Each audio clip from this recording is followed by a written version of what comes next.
Harvey Smith, the Executive Creative Director for BlackSite.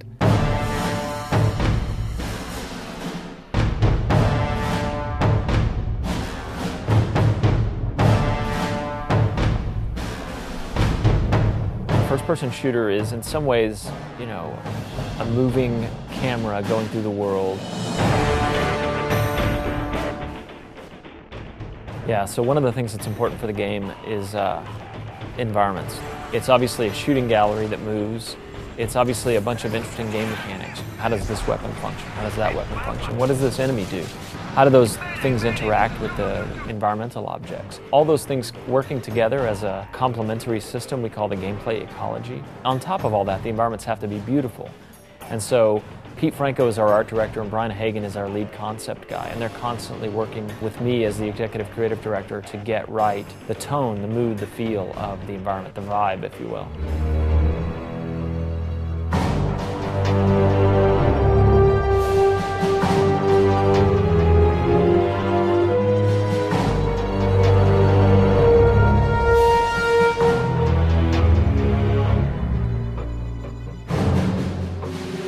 One part horror, one part very familiar, one part alien, one part grounded real world. Like, what if I was moving through a small town with guns trying to protect the people who live there? Little details are important to fictional cohesion. The fact in a game that if you miss your target, you might hit a trash can and spill it out onto the streets. Leaping over chain link fences in a series of suburban backyards with broken toys lying in the yard. Those things are all important to our tone and vibe.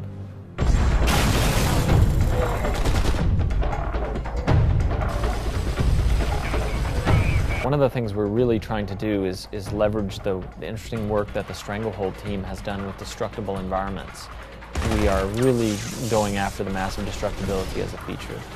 We want the player to be able to shoot up the concrete and expose the rebar under it and pillars. We want the player to be able to splinter wood and do all the things in a modern shooter that feel good. That's just a way to enforce the reality that the player has influence over the environment. Players love that. You can't go wrong with letting the player destroy things. One of the things that's important to us about the environments is the time of day and the weather. Why is it raining in the desert? What's going on? How is weird weather on our minds right now? Is the planet turning against us? A fear that a lot of people have. What if we're wrong? What if there really is a big crisis going on right now? On top of everything else in the environment, nailing the small town feel, we're interested in what time of the day is it, how does that influence the mood, and what's the weather like? The environments are super pivotal to creating the right mood. There's a classic phrase from fantasy and science fiction, which is moving from the familiar to the unfamiliar. There's just something more interesting about using familiar and unfamiliar elements combined together like that.